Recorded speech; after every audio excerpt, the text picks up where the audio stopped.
Les matins de France Culture aujourd'hui sur la situation de l'économie, peut-être au fond, on pourrait dire dans le monde, Europe, États-Unis, les élections italiennes, la question du libre-échange, faut-il multiplier au fond les accords de libre-échange pour sortir de la crise? Autant de questions que nous allons poser à notre invité aujourd'hui, Pascal Lamy, bonjour. Bonjour. Que nous attrapons entre deux avions, vous êtes souvent à Paris, mais c'est pas toujours facile de vous attraper, donc voilà qui est fait, d'autant que vous allez attaquer la dernière ligne droite de votre mandat comme directeur général de l'Organisation mondiale du commerce, clap de fin 31 août. Minuit. Et après, vous faites quoi? J'ai décidé que je ne déciderai qu'à ce moment-là. Qu'à minuit. Voilà, à partir de ce moment-là. Pascal Lamy, nous voulons avoir vos lumières, vous qui êtes souvent au fond décrit comme le chantre d'un libéralisme effréné, tout en ayant pour mission au fond de l'encadrer avec cette Organisation mondiale du commerce. Nous voudrons, et ça sera à 8h15 notamment avec Brice Couturier, parler de cette proposition qui était entre autres une des propositions au cœur du discours de l'État de l'Union de Barack Obama, que de relancer la question du libre-échange entre les États-Unis et l'Europe. Certains en rêvaient, qui sait si Obama va le réaliser. Et du coup, Washington et Bruxelles viennent de relancer des négociations en vue d'un accord de libre-échange entre États-Unis et Union européenne. Et puis, au fond, le hasard fait bien les choses, vous êtes ici pour nous en parler, mais aussi également peut-être pour commenter. N'oublions pas que vous êtes au Parti socialiste de très longue date, Pascal Lamy, pour commenter peut-être les élections en Italie, dont certains disent qu'elles sanctionnent finalement ceux qui, de techniciens, ceux qui, de chantres de l'austérité, au fond, elles sanctionnent ces chantres là de l'austérité parce que les peuples s'estiment pris à la gorge. Comment voyez-vous, au fond, cette élection italienne qui semble être le laboratoire d'une Europe allant vers la colère, les récriminations et le stop à l'austérité? Alors, si vous voulez, ce que ces élections révèlent, d'abord c'est, je crois, l'extraordinaire interdépendance de ce qu'est aujourd'hui l'Europe. Je ne pense pas qu'il y ait une élection italienne qui ait jamais été aussi commentée depuis hier en France. Comme si cet événement était d'une importance majeure pour les Français. Donc ça veut dire quoi? Ça veut dire que, qu'on le veuille ou non, et il y en a qui trouvent ça très bien et d'autres moins bien, les pays européens font maintenant partie d'une même chair et que ce qui se passe à un endroit de cette chair s'est ressenti à un autre endroit de cette chair. Et une chair souffrante. Absolument, mais si vous voulez, la souffrance est une manière de ressentir.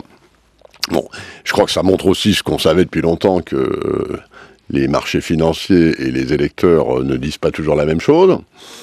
Je crois que tout le monde convient que Mario Monti a plutôt fait du bon boulot pour son pays, qui était quand même dans une situation totalement catastrophique sur le plan budgétaire, financier, voire économique il y a 2 ans, et qu'aujourd'hui l'Italie va plutôt mieux. Simplement, manifestement, il paye la rigueur, les réformes, sans pour autant, d'ailleurs je crois que ce que veulent les Italiens soit très clair.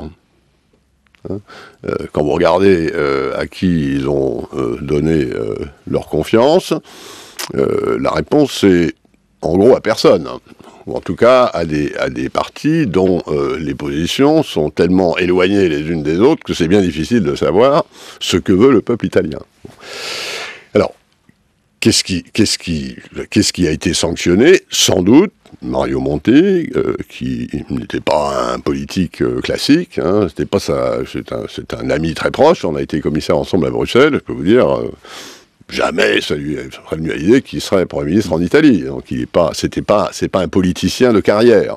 Simplement on l'a appelé parce que, en gros, il y avait plus personne d'autre capable de faire le sale boulot. On l'a appelé, pour te dire, le rôle du technicien, on le surnomme le professeur. Il semble réussir au prix tout de même d'une cure d'austérité vécue très difficilement en Italie. On a cité des exemples, notamment déjà hier, dans l'émission qui commentait les résultats. On parle de 1000 entreprises qui mettent la clé sous la porte par jour, d'un taux de chômage qui augmente terriblement. Mais alors, comment expliquez-vous tout de même que si d'un côté, on lui reconnaît finalement d'avoir remis l'Italie sur les rails, il soit si sévèrement sanctionné dans le vote, et encore une fois, de la part d'un peuple qui, en plus de tradition, s'est toujours déclaré plutôt europhile, et qui là désigne au fond et sanctionne au fond une politique dont elle voit qu'elle est téléguidée par l'Europe. Mais même en France, regardez comment au fond les élections ont été commentées par Arnaud Montebourg, ministre français, disant bah oui, au fond les Italiens ont sanctionné Angela Merkel, ils ne veulent plus être dirigés par un seul pays, l'Allemagne, qui dicterait sa politique d'austérité à l'Europe. Et les Italiens, ils ont dit ça au fond. Oui, mais enfin, disons, faut pas non plus tomber dans le panneau de le premier bobard venu. Hein. Ça n'est pas Madame Merkel qui dirige l'Europe. Ah, c'est ce que dit le ministre. Moi, je cite le ministre du redressement productif, Monsieur Lamy. Certes, mais c'est tout à fait votre droit, et c'est le mien d'estimer que de temps en temps, il raconte des bobards. Bon. C'est pas parce que l'Allemagne est un pays dont l'économie, les finances publiques et le marché de l'emploi va mieux que dans les autres pays d'Europe, parce qu'en gros, il a été mieux géré depuis 20 ans, qu'il faut lui coller sur le dos. C'est même un peu extraordinaire. Soyons honnêtes. Quel est le pays d'Europe où il y a le moins de chômage aujourd'hui? C'est l'Allemagne. Donc on devrait dire bravo l'Allemagne, au lieu de dire ces teutons nous écrasent du poids de leur austérité morale. Bon. La réalité, c'est quoi? C'est que l'Italie était dans une situation financière, économique, budgétaire catastrophique. Bon, qu'est-ce qu'on fait dans ces cas-là? Il faut faire des réformes. Quand on a trop dépensé pendant des années, et je parle de l'Italie, le cas de l'Espagne est un peu différent, le cas de la Grèce était encore un peu différent, le cas de l'Irlande était encore un peu différent. Et la France? Pour l'instant, il n'y a pas de cas français comme il y a un cas grec, il y a eu un cas irlandais, il y a un cas espagnol ou un cas italien. Mais enfin, on sait que la situation est fragile. Qu'est-ce qui s'était passé? Tous ces pays avaient trop dépensé. Il y a de l'espace dans cette économie européenne, qui est une économie sociale de marché à vocation environnementale, si je puis dire, quand on la regarde de loin, il y a de l'espace pour des politiques publiques. Simplement, il y a un moment où la dette publique écrase l'économie d'un pays, et à ce moment-là, c'est stop. Et il faut faire des réformes, il faut augmenter les impôts et réduire les dépenses. Ce n'est pas populaire. On comprend assez bien que, disons, cette espèce de drogue de la dette ait pu, pendant des années, autoriser des compromis qui évitent les réformes. Il y a un moment où ça ne marche plus. Et ça, si vous voulez, ça ne date pas du monde d'aujourd'hui. C'est pas du 21e siècle, c'est pas la globalisation, c'est pas la mondialisation. Ça a toujours été vrai dans l'histoire économique. Donc, Monsieur Monti a fait une partie du boulot.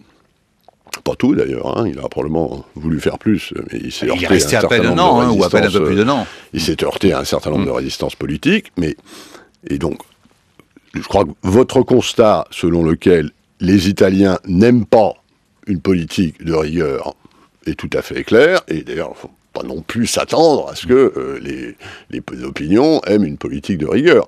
Je crois que les résultats commencent à être là. Je le vois par exemple sur le plan de la compétitivité extérieure de l'Italie, elle s'est nettement redressée. Les échanges extérieurs de l'Italie vont plutôt mieux, et quand on compare les chiffres français et les chiffres italiens sur ce terrain-là, ils ont repris du poids de la bête, les Italiens.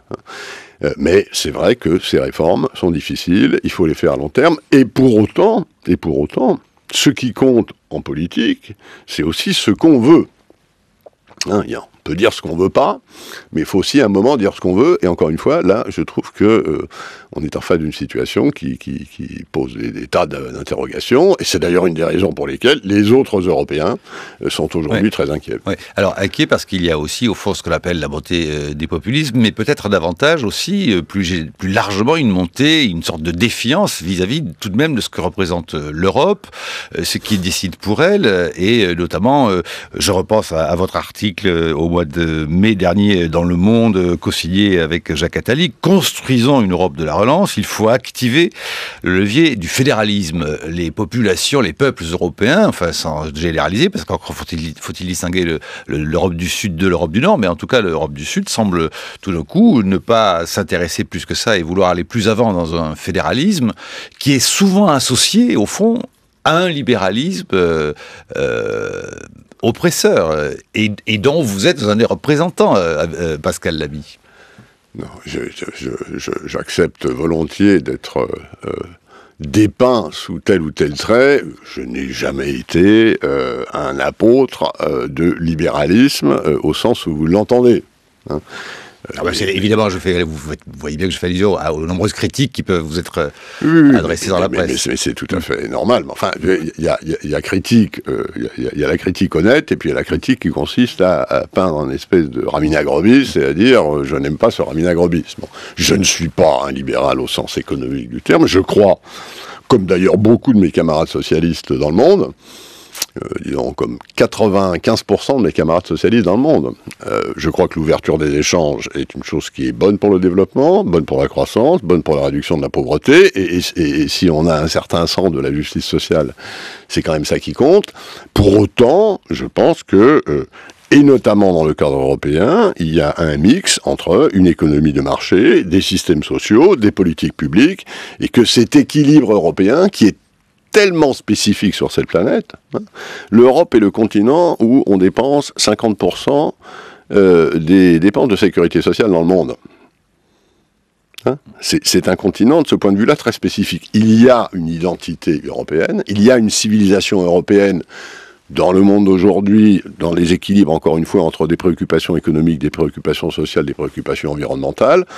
Et je ne pense pas, très honnêtement, que les pays européens aujourd'hui aient une vocation à exister avec cette identité si particulière dans 10 ans, dans 20 ans, dans 30 ans, sans construire une Europe plus forte et plus fédérale.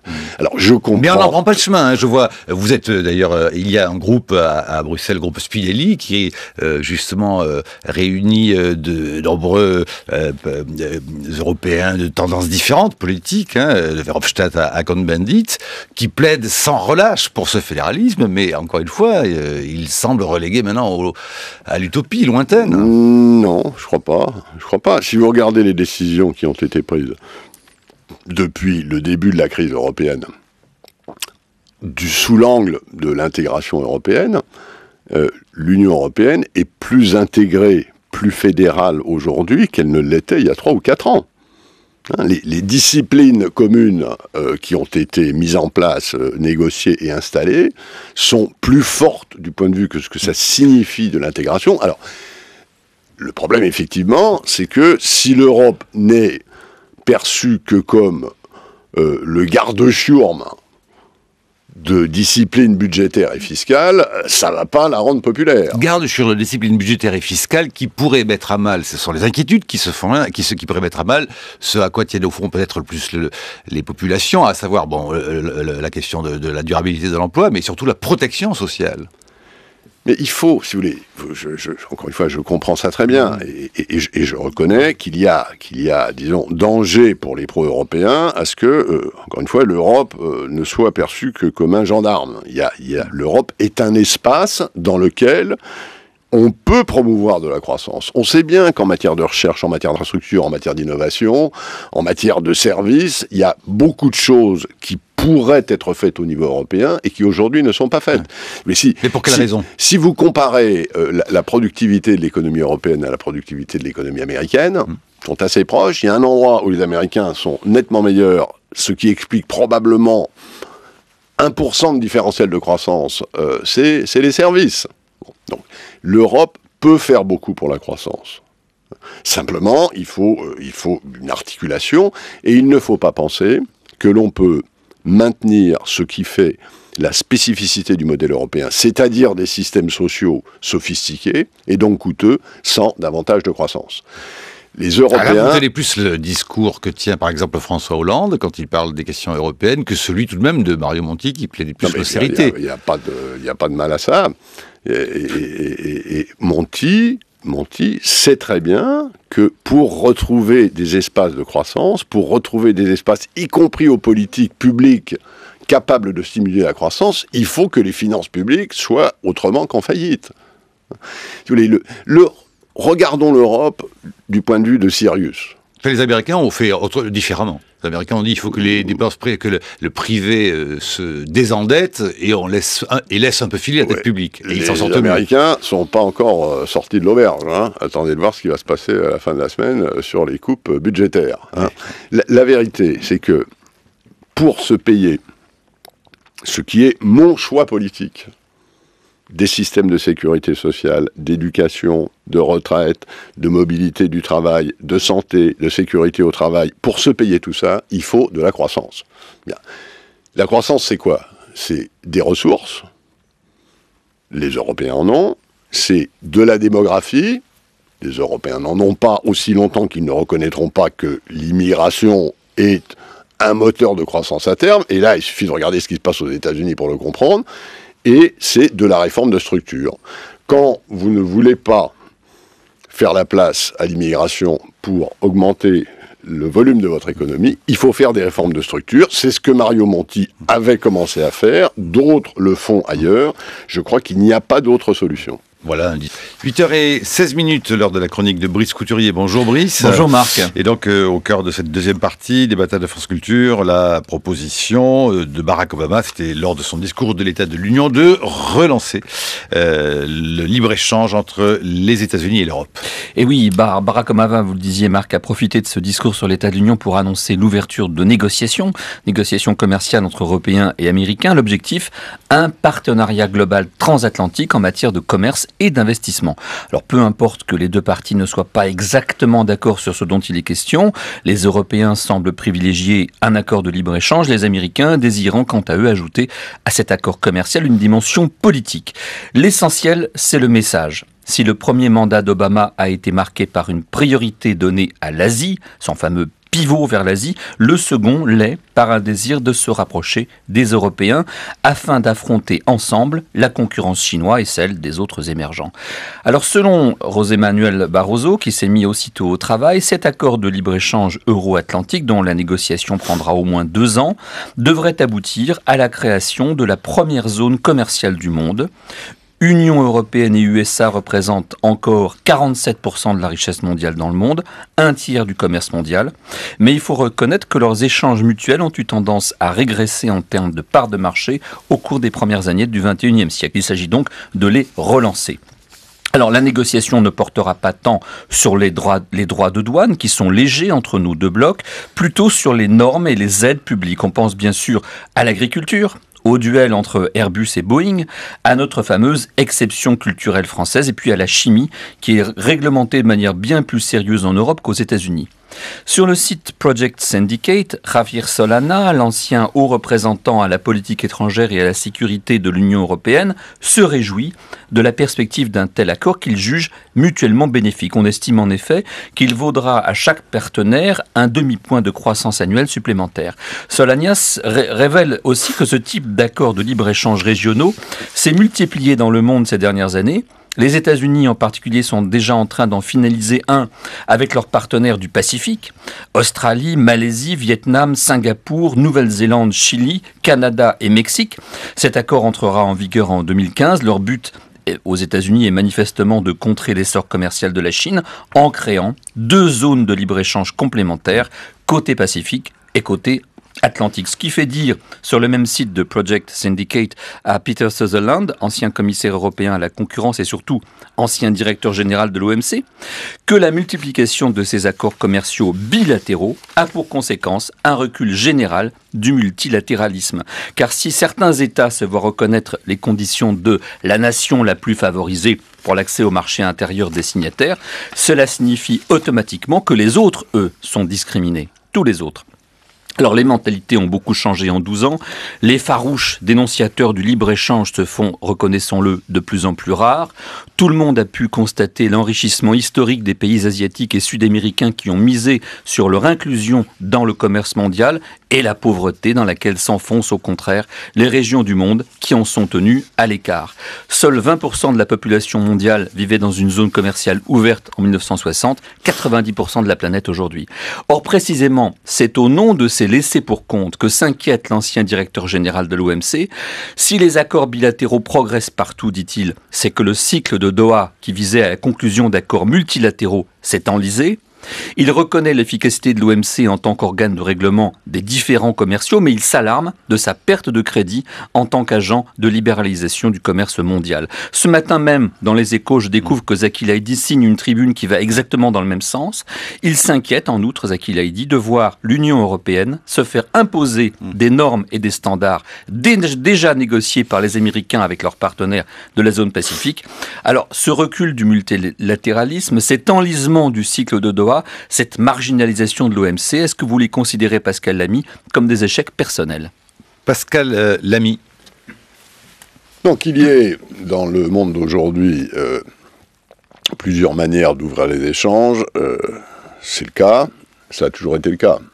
L'ouverture des échanges, disons, depuis 50 ou 60 ans, c'est toujours fait de manière multilatérale, dans un cadre global qui est celui du GATT puis de l'OMC, et aussi de manière bilatérale. C'est pas contradictoire ? Rien de nouveau. C'est pas contradictoire ? Ça peut être contradictoire dans certains cas, ça ne l'est pas dans d'autres. Si vous réduisez vos droits de douane de manière bilatérale, et si tout le monde fait ça de manière bilatérale, vous finissez par réduire tous vos droits de douane de manière multilatérale. Il n'y a pas automatiquement différence. Si par contre, en bilatéral, vous vous mettez d'accord pour augmenter votre échange sur un standard commun d'émissions de sulfure ou de carbone pour vos voitures, et que vous faites ça dans 5 ou 6 directions différentes, effectivement, à ce moment-là, au lieu de créer, disons, une plateforme globale, vous rompez ces phénomènes d'économie d'échelle.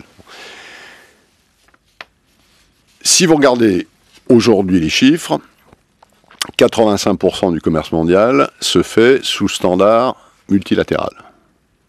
Il y a beaucoup d'accords bilatéraux qui sont signés, il y en a encore plus qui sont négociés d'ailleurs, et chacun sait que commencer une négociation et la terminer, c'est deux choses différentes. Hein, c'est pour ça qu'il faut toujours mettre un petit bémol sur le fait que, ça y est, enfin, on a décidé de lancer la grande négociation du siècle. On est bien placé pour surtout savoir. Que c'était quand même pas un serpent de mer, et que si ça arrive, ce ne sera pas avant 25 ans. On est bien placé pour savoir. Ah non, 2015, hein, la date. La date fixée est 2015. Oui, ça c'est la date fixée. C'est une blague. On avait aussi dit en 2001, quand on a lancé le cycle de Doha, que ce serait terminé 5 ans après. Bon. Ça, justement, le cycle de Doha s'enlise, c'est pour ça qu'Obama essaie de multiplier les accords bilatéraux des deux côtés des États-Unis. Il faut bien voir pourquoi le cycle de Doha, pour l'instant, n'a pas été conclu, et les États-Unis ne sont pas pour rien dans le fait que cet accord n'ait pas été conclu. Vous avez même dit que c'était une mule qui ne veut plus avancer en 2011. Et il y a parfois une certaine paradoxe, mais ça, en général, ça gêne pas trop les diplomates, à constater que on n'a pas très envie d'ouvrir en multilatéral, mais on veut bien l'ouvrir en bilatéral avec ceux avec lesquels ça vous arrange de vous ouvrir en bilatéral. Bon, donc ce petit jeu-là, et de ce point de vue-là, je trouve que les critiques que vous venez d'évoquer sont assez fondées, ce petit jeu-là n'est pas forcément le bon jeu à terme. Où va se trouver la croissance dans ce monde dans les 10 ans qui viennent ?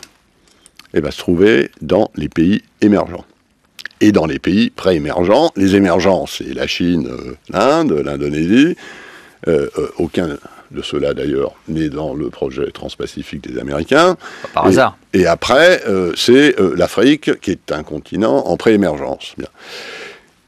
Ce que vous indiquez là, c'est-à-dire une zone où il y a davantage d'ouverture des échanges transpacifiques avec les États-Unis ou transatlantiques entre les États-Unis et l'Europe, ça n'est pas là que sont les sources de croissance. Dans ces pays-là, dans les 10 ans à venir, on peut escompter, disons, 2,5 de croissance par an. Dans le reste du monde, dans les pays émergents, c'est 6,5. Où est la croissance dans les 10 années qui viennent? Elle est ailleurs. Et c'est une des raisons pour lesquelles, d'ailleurs, de mon point de vue, ça n'est pas forcément la bonne priorité. Et il faut comprendre le point de vue d'un certain nombre de pays en développement, qu'ils soient émergents et d'ores et déjà puissants, comme la Chine, l'Indonésie, l'Inde ou le Brésil, ou qu'ils soient en préémergents comme les Africains, à cette idée que, au fond, le bilatéral ne se fait qu'entre les mastodontes anciens. Et donc il y a là une vraie question. Sur le reste, je ne me prononce pas, disons, en tant que DG de l'OMC, ces accords bilatéraux sont négociés hors OMC, et l'OMC n'intervient qu'en fin de parcours pour donner un feu vert, orange ou rouge. Et à mon avis, la fin de parcours, c'est pas demain à la veille. Hein. Pourquoi a-t-on intégré la Chine en 2001 sans aucune contrepartie? Mais cette idée, c'est très bien que vous posiez la question, parce que cette idée selon laquelle la Chine a été intégrée à l'OMC sans aucune contrepartie est totalement farfelue. Totalement farfelue. La Chine a payé... C'est récurrent. On dit voilà pourquoi, au fond, eux, on leur demande aucune contrepartie sociale. C'est pas parce que quelque chose est récurrent... Non, mais je profite pour ça. Quelque chose est récurrent que c'est vrai. Il y a des tas de bêtises dans la sagesse populaire. Reconnaissons-le. Cette idée selon laquelle la Chine est entrée à l'OMC sans contrepartie, ça n'a pas de sens. La Chine est entrée à l'OMC en payant un ticket d'entrée très cher. Elle a réduit fortement la protection de son économie, beaucoup plus que ses collègues des pays en développement à l'époque. Elle a pris un certain nombre d'engagements de changement de son système, notamment en matière de propriété intellectuelle. Elle n'a pas pris d'engagement en matière sociale, parce que c'est pas à l'Organisation mondiale du commerce qu'on prend les engagements en matière sociale, c'est à l'Organisation internationale du travail. Mais dont on dit aussi, qu'il aurait été marginalisé au cours de ces négociations. Non, mais ça n'a aucun sens, aucun sens. Dans le système international d'aujourd'hui, je ne dis pas que c'est une bonne chose, hein, c'est un héritage historique avec lequel nous devons tous vivre. Il y a une organisation qui s'occupe de la santé, une autre qui s'occupe du travail, une autre qui s'occupe de l'agriculture, une autre qui s'occupe du commerce, une autre qui s'occupe des télécoms, une autre qui s'occupe de la propriété intellectuelle. Bon. C'est aux États membres de ces organisations, qui sont des États-nations souverains et donc cohérents, d'assurer la cohérence entre ces institutions. Je n'y peux rien. Si les membres de l'OMC ont décidé que l'OMC était observateur à l'Organisation internationale du travail, et si les membres de l'Organisation internationale du travail, qui sont les mêmes que ceux de l'OMC, ont refusé que l'Organisation internationale du travail soit observateur à l'Organisation mondiale du commerce. C'est absurde, me direz-vous. C'est une absence de cohérence, certes, mais ce sont les États-nations souverains qui décident. Le 11, je cite ma source, c'est un article de rue 89. Regardons sur le plan social, je ne dis pas du tout que la Chine est un modèle de relations sociales, loin de là. Si vous regardez ce qui s'est passé depuis 12 ou 20 ans, c'est mieux que ça n'était avant. Le salaire minimum en Chine, aujourd'hui, il augmente de 15 à 20% par an. C'est d'ailleurs une des raisons pour lesquelles il y a une tripotée d'entreprises chinoises qui maintenant se délocalisent au Bangladesh ou au Vietnam, voire au Sri Lanka ou au Népal, où le salaire minimum va finir aussi par augmenter. Donc, ça n'est pas tout blanc ou tout noir. L'entrée de la Chine à l'OMC s'est faite dans des conditions que les membres de l'OMC, États-nations souverains, ont acceptées après 15 ans de négociations.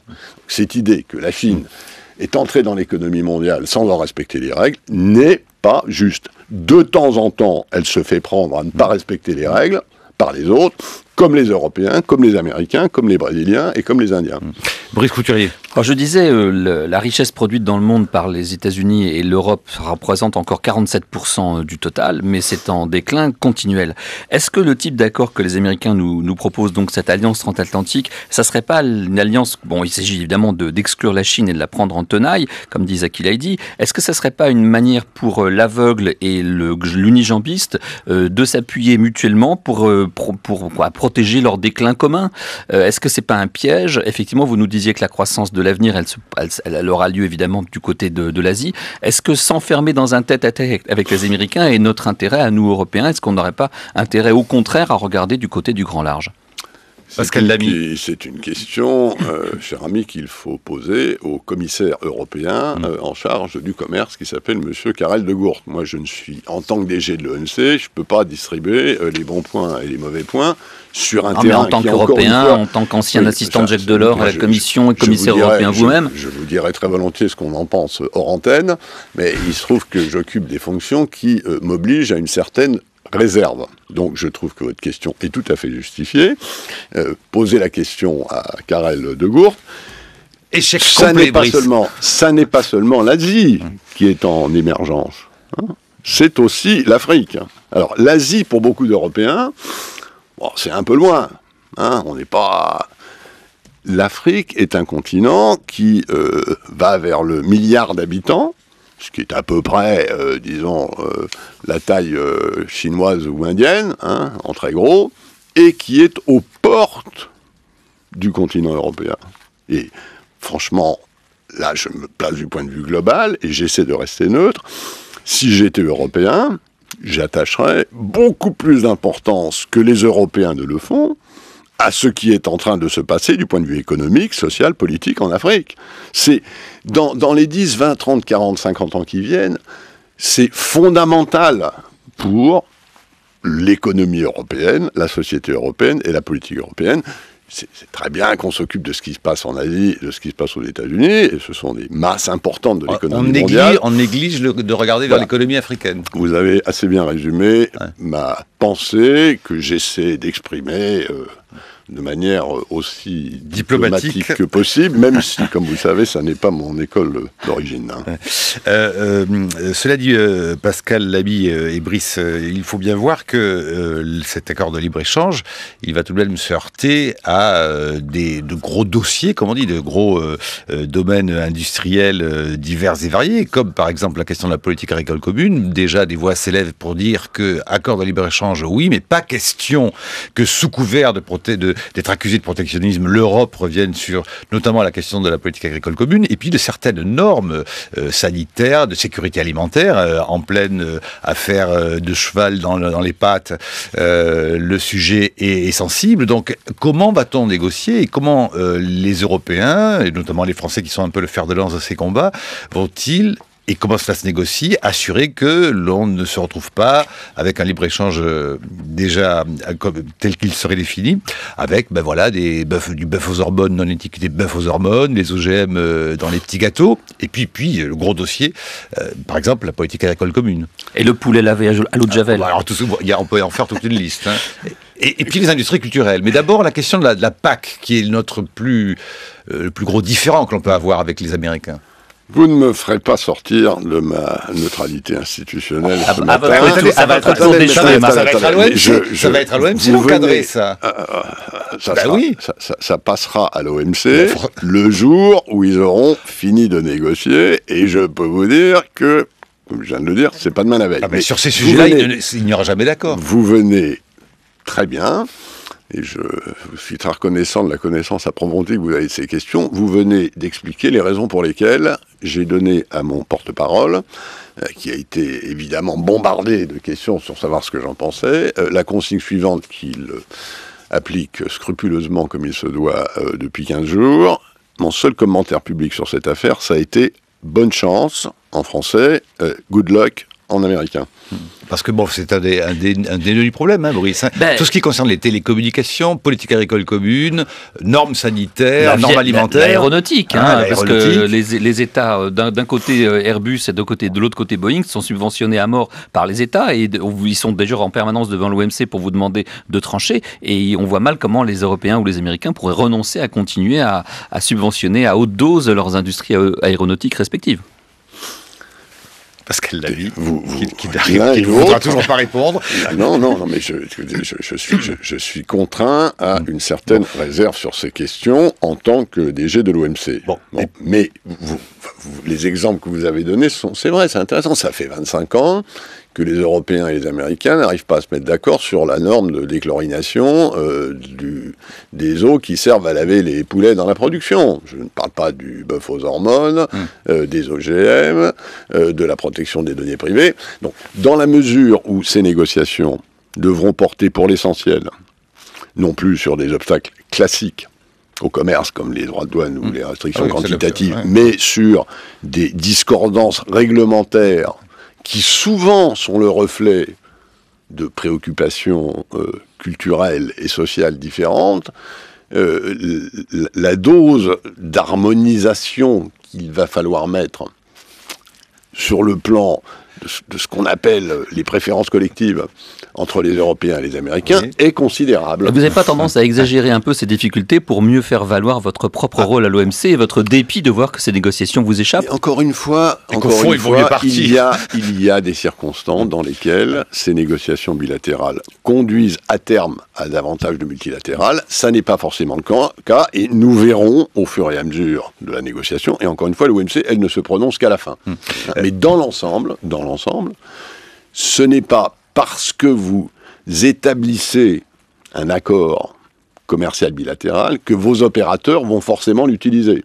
Si vous comparez le nombre d'accords bilatéraux et le pourcentage de leur utilisation, le pourcentage de leur utilisation est très faible pour des raisons techniques, par exemple les règles d'origine.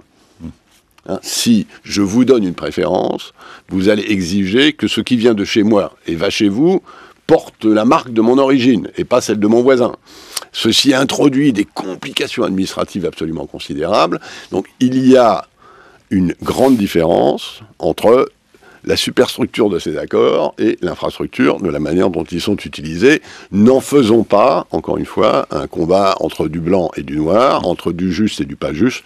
Ça dépend, je reconnais que c'est une réponse d'économiste, mais dans ces domaines-là, il faut bien faire un peu d'économie. Sur ce dossier sur lequel il arrive à vous arracher quasiment aucune déclaration, il y a tout de même, et nous sommes à France Culture, c'est pour ça, et notamment sur les zones d'ombre, les zones de conflit possibles sur ces accords de libre-échange, il y a aussi, donc évidemment, bien sûr, la diversité culturelle. Les ayants droit français craignent que ce traité remette en cause à nouveau l'exception culturelle française. Je vous propose d'écouter Pascal Rogard, directeur général de la Société des auteurs et compositeurs dramatiques, la SACD, président de la Coalition française pour la diversité culturelle, qui juge à nouveau ce traité extrêmement dangereux. Il est interrogé par Christophe Paillet. Chacun se souvient qu'en 1993, lors des négociations du GATT, un des principaux objectifs de la négociation, qui n'avait pas été atteint d'ailleurs par les États-Unis, c'était de démanteler les protections, les règles qui favorisent le développement de la création européenne et sa diversité. Cet objectif avait échoué grâce à la vigilance à l'époque du président Delors, d'ailleurs dont Pascal Lamy était le directeur de cabinet. Je pense que les choses n'ont pas changé et que l'audiovisuel est toujours un argument puissant à défendre pour les États-Unis. Une industrie qui leur apporte beaucoup d'argent à l'exportation et qu'ils vont tenter d'élargir encore leur présence sur les marchés européens au détriment de nos créations. Ce qui serait mis en péril, ce sont tous les systèmes d'obligation de diffusion qui obligent les chaînes de télévision à avoir une offre de programmes européens et de programmes d'expression régionale française. Ça peut mettre en cause les obligations d'investissement de ces chaînes dans la création et ça peut même, ça dépend de l'étendue des négociations, remettre en cause tout le système de financement du cinéma et de l'audiovisuel français. Si le mandat de négociation qui sera donné au mois de juin aux négociateurs européens n'est pas clair et n'écarte pas expressément l'audiovisuel dans toutes ses composantes, c'est-à-dire y compris sa composante Internet, il y a de grands risques. Voilà, de grands risques, donc dit Pascal Rogard, patron de la SACD au micro de Christophe Payet. Bon, vous bottez toujours en touche, Pascal Lamy ? Non, mais je comme ça vient d'être dit, le mandat de négociation n'est pas encore fixé. Ce que M. Obama et M. Barroso ont indiqué, c'est l'intention de commencer une négociation. Pour commencer une négociation, il faut un mandat. Le mandat devra être donné à la fois par le Parlement européen et par les États membres de l'Union européenne à la Commission qui négociera. Je serais très surpris si ce mandat ne réservait pas l'audiovisuel dans cette négociation. Très surpris. Il y aura forcément un tiers des États membres c'est plutôt rassurant, de l'Union ce que vous dites. européenne, et il y aura forcément une assez bonne majorité au Parlement européen pour aller dans ce sens. Ça n'est d'ailleurs pas impossible. Les États-Unis et le Canada sont en libre-échange quasi complet, et le Canada a réussi à préserver, en quelque sorte, l'ouverture totale de son secteur audiovisuel et culturel, pour des raisons que les Français connaissent bien, de cet accord. Donc ça n'est pas forcément impossible. Qu'il y ait une pression américaine, c'est probable. Normalement, on pourrait s'attendre à ce que cette négociation se fasse entre deux éléphants de poids comparables. Caroline Iliachev. Oui, on a compris en vous écoutant que, de par votre fonction, vous vous interdisez de parler de certains sujets. Marc vous dit que vous bottez en touche, mais je ne le crois pas. Mais est-ce que vous pensez que, quel que soit le poste qu'on occupe, en particulier quand on est un homme politique, on devrait réfléchir justement à ce qu'on ne peut pas dire ? Bien sûr, bien sûr. Pensez à quelqu'un au gouvernement Bien en ce moment. sûr, vous avez 100 fois raison. J'ai été élu, il y a 8 ans de ça, comme DG de cette organisation, et donc je tiens un mandat des membres de cette organisation, et je ne peux pas, au nom de cette institution, m'exprimer sur tel et tel sujet en donnant ma vue personnelle.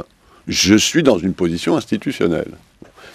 C'est parfois pesant, c'est une contrainte de la fonction. J'étais élu par 160 membres aussi différents que le Bangladesh, le Canada, la Suède et le Paraguay. Évidemment, ils ne sont pas d'accord pour tout. Mon boulot, c'est d'essayer de faire en sorte que ça avance, c'est d'essayer de faire en sorte que l'ouverture des échanges, qui est le ciment idéologique des membres de l'OMC, c'est l'ouverture des échanges, ça marche pour la croissance, la réduction de la pauvreté et la création de bien-être. Ça ne marche pas partout, tout le temps, dans les mêmes conditions pour tout le monde. C'est ça. Bon. Et mon boulot, c'est d'essayer de faire en sorte de les mettre d'accord, de faire en sorte que ça ne régresse pas. Et de ce point de vue-là, on a plutôt fait du bon boulot pendant la crise. Cette gigantesque crise économique et sociale jusqu'à présent n'a pas donné lieu à une poussée protectionniste comme on pouvait tous le penser au début. Bon, donc l'OMC, elle marche, elle a fait son boulot, mais pour autant, je suis, par exemple, personnellement, sur le plan politique, assez critique de ce capitalisme de marché globalisé, qu'il ne faut pas confondre avec des échanges ouverts. Il y a souvent, et notamment en France, le libre-échange reste donc la panacée pour le bonheur des peuples. L'ouverture des échanges, ça marche pour la croissance. Ça n'est pas pour autant une libéralisation à tout crin. Si vous voulez protéger vos consommateurs du point de vue de la santé et des aliments, l'OMC vous permet parfaitement de le faire. Si vous êtes un pays pauvre et que vous avez besoin de protection commerciale pour développer une partie de vos économies, l'OMC permet parfaitement de le faire. Donc, il y a des sujets sur lesquels, effectivement, je suis contraint à une certaine réserve, et, cette réserve prendra fin le 31 août à minuit, quand j'aurai changé d'endroit. Voilà. Encore une fois, je ne sais pas bien pourquoi, mais, c'est pas non plus une perspective totalement désagréable de pouvoir dire ce qu'on pense, même si, je suis quand même connu parmi mes collègues pour plutôt dire un peu plus que ce que la correctitude diplomatique, pour parler comme d'autres, m'autoriserait à dire. Alors, faisons comme si vous étiez déjà libre de parler, et en tous les cas, de manière assez générale, vous allez voir le sens de ma question, elle vous permettra de vous prononcer. Vous êtes, Pascal Lamy, un homme de gauche. Vous êtes aussi un libéral. En France, c'est un profil rare et souvent mal compris. Il y a pas mal de libéraux de gauche en Grande-Bretagne, aux États-Unis, en Allemagne, même en Italie. En France, c'est pratiquement impossible de mélanger les deux. Vous nous disiez tout à l'heure, oui, à la liberté des échanges, mais avec certaines limites. Est-ce que ces limites à la liberté des échanges concernent, à votre avis, la protection de l'identité culturelle? Je veux dire, pour être tout à fait clair, est-ce qu'on peut mettre sur le même plan, en concurrence légitime, des produits qui sont ceux de l'industrie du divertissement, vous voyez ce que je veux dire, et des œuvres d'art? Parce que finalement, si les Américains nous entraînent dans un cycle de négociation sur l'audiovisuel, ça veut dire qu'il faut faire la part des choses. Il y a des trucs qui relèvent effectivement des grandes créations, des œuvres de l'esprit, et il y en a d'autres qui sont des industries du divertissement. C'est très difficile de discriminer entre les deux. Comment vous faites vous-même en tant que libéral de gauche? Pascal Lamy, directeur général de l'Organisation mondiale du commerce. Enfin, disons, votre caractérisation est juste, et comme je l'ai dit tout à l'heure, je suis sur le plan de l'ouverture des échanges, qu'il ne faut pas confondre avec la libéralisation totale d'une économie. Je suis en phase avec 95% de mes camarades socialistes dans le monde. C'est plutôt mes 5% de camarades socialistes français qui sont un peu décalés par rapport au reste du monde. Bon, c'est la vérité. Aller au Chili, en Nouvelle-Zélande, au Brésil, parler avec les dirigeants du Parti du Congrès ou même de l'ANC en Afrique du Sud, et ils vous diront des choses que M. Montebourg va trouver incroyablement libérales. Ce sont le Parti des travailleurs au Brésil, c'est du libéralisme échevelé au lieu de M. Montebourg. Donc recalons des choses comme elles sont.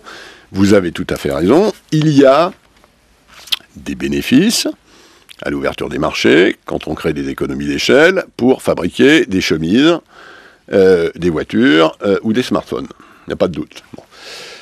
Ça, c'est, disons, dans le domaine industriel. La culture. Il y en a, et c'est plus débattu, en matière d'agriculture. Il y a des gens qui disent l'ouverture des échanges en agriculture, ça fonctionne comme pour les pneus et les chaussettes. Et bien d'autres qui disent, ah non, attendez, l'agriculture, il y a déjà un peu le mot culture dedans. Ce qui est d'ailleurs pas faux sur le plan anthropologique, à défaut de l'être sur le plan géographique. Bon. En matière culturelle, on est évidemment dans un domaine où ça n'est pas une marchandise comme les autres. Il y a évidemment des trucs, j'ai pas beaucoup de temps de regarder la télé ou d'aller au cinéma, mais il y a évidemment des trucs à la télé qui ressemblent de très très fort à des marchandises, qui sont des trucs qui sont produits avec des séries, et puis plus vous le vendez, plus vous gagnez de pognon, ou plus vous l'amortissez. Bon, il y a des choses, et c'est un peu de la culture, disons, parce que ça passe à la télé. Bon. Il y a des œuvres d'art qui n'ont absolument rien à voir avec la notion d'économie d'échelle ou de production en série. C'est même le contraire. Une vraie œuvre d'art, c'est un truc original qui va pas être reproduit. C'est une idée, c'est un concept, c'est quelqu'un qui va avoir trouvé quelque chose qui vous frappe, que ce soit de l'ordre de la sculpture, de la musique, du cinéma ou de la littérature. Bon. Donc là, on est hors champ. Et pourtant, il faut bien vivre. Et pourtant, il faut bien que les créateurs artistiques gagnent de l'argent. Et pourtant, c'est la raison d'ailleurs pour laquelle ils sont si attachés à la protection de leurs droits, qui est en quelque sorte une intervention monopolistique dans un système de marché qui, normalement, n'aime pas les monopoles. Donc, on est à une frontière. Bon. Et je pense, personnellement, que de même que, disons, le capitalisme de marché, qui est très, très, très, très efficace pour faire de la croissance, mais qui a l'inconvénient, si vous voulez, de faire passer la valorisation des gens, des objets, des ressources par des prix de marché qui sont inévitablement très très partiels, il y a une zone de l'économie que des prix de marché qui résultent d'une offre et d'une demande ne règlent pas correctement, même si vous allez chez Christie, et vous allez voir ce que c'est que le marché de l'art, c'est une grosse affaire de pognon dans un certain nombre de cas. Donc, encore une fois, il n'y a pas, si vous voulez, il n'y a pas la pureté d'un côté et l'impureté de l'autre. tout ceci dans le monde dans lequel on est, et c'est pas nouveau, c'est tout un dégradé, c'est une affaire de jugement personnel, et je pense qu'il faut garder la distance et cet esprit critique. En tout cas, il faut garder la capacité intellectuelle, psychique, morale, de questionner ce système quand on voit que dans un certain nombre de cas, il aboutit quand même à de formidables injustices. Et ça, c'est le paradoxe de cette globalisation. Elle sort des dizaines de millions de gens de la pauvreté tous les ans. Donc, la pauvreté absolue régresse grâce à ce système, et en même temps, les inégalités augmentent, et ceci est facteur de tension, et là, il y a quelque chose, au fond, qui reste un vrai problème. Je ne résiste pas, pour terminer tout de même, Pascal Lamy, à vous citer quelqu'un qui sera au BATA à votre siège exactement dans une semaine, Jean-Claude Michéa, qui je pense n'était pas tout à fait sur vos lignes, et je cite un extrait de son Impasse Adam Smith en 2002. Michéa a écrit: depuis Adam Smith, en effet, l'hypothèse capitaliste, à savoir que le libre-échange généralisé représente le meilleur fondement possible de l'harmonie sociale, repose sur un pari théorique dont les économistes officiels, à partir des travaux de Léon Walras, s'efforçaient d'obtenir la validation mathématique. Or, écrit Michéa, au début des années 70, on a pu démontrer que ce pari était illusoire et par conséquent que l'hypothèse libérale n'avait finalement constitué dans l'histoire des idées qu'une parenthèse ingénieuse, historiquement féconde, mais purement métaphysique. Ouais, écoutez, demandez aux 400 millions de Chinois qui sont sortis de la pauvreté depuis que Deng Xiaoping a ouvert l'économie chinoise, s'ils sont d'accord avec ça. Et puis, parlons faits et résultats. Ceci n'est pas exact. Ce système de capitalisme de marché globalisé, inspiré par la philosophie et la politique libérale, est loin d'être l'idéal. Et j'en suis critique sur tout un tas de points, mais reconnaissons, parce que de temps en temps, il faut regarder les faits, qu'il a produit ce type de résultat qui est la réduction de la pauvreté. Et reconnaissons que, franchement, honnêtement, toutes les tentatives historiques qui jusqu'à présent ont été faites pour en mettre un autre en place ont été des catas intégrales. Alors, un petit exemple, excusez-moi de vous interrompre. La Corée, les deux Corées, au lendemain de la guerre, étaient au même PIB par habitant. Aujourd'hui, la Corée du Sud est 19 fois supérieure. Un habitant de la Corée du Sud a en poche 19 fois plus d'argent qu'un Coréen du Nord. Est-ce que ça a un rapport avec ce que vous venez de dire ? Je n'ose même plus citer cet exemple, tellement il est frappant et me dira-t-on un peu extrême. Effectivement, deux pays voisins, il y en a un qui s'est ouvert, on sait où il est, il y en a un qui s'est fermé, on sait où il est. C'est un cas un peu extrême, mais d'une manière générale, prenez l'histoire économique des 40 dernières années, les pays qui se sont ouverts à l'échange international ont fait mieux, ceux qui se sont ouverts le plus ont fait mieux que ceux qui se sont ouverts le moins. Encore une fois, ça ne change rien au fait que ce système très efficace produit des inégalités, produit des chocs, consomme trop de ressources naturelles, ne consomme trop de ressources humaines en individuel et pas assez en collectif. La preuve, c'est qu'il y a 200 millions de chômeurs sur cette planète. Il y a beaucoup de choses à changer, il y a beaucoup de réformes à faire, mais reconnaissons les faits tels qu'ils sont et partons des faits. Si on ne part que si vous voulez, que des perceptions philosophiques ou culturelles, on aura beaucoup de mal à se mettre d'accord, parce que forcément, des Chinois, des Indiens, des Bangladeshis, des Kenyans ou des Sénégalais vont pas partir des mêmes concepts que vous. Donc de temps en temps, regardons ce qui nous unit, les faits, et essayons d'augmenter cette masse critique. Et je pense que c'est ce qu'il faut pour gouverner ce monde de manière un peu plus juste.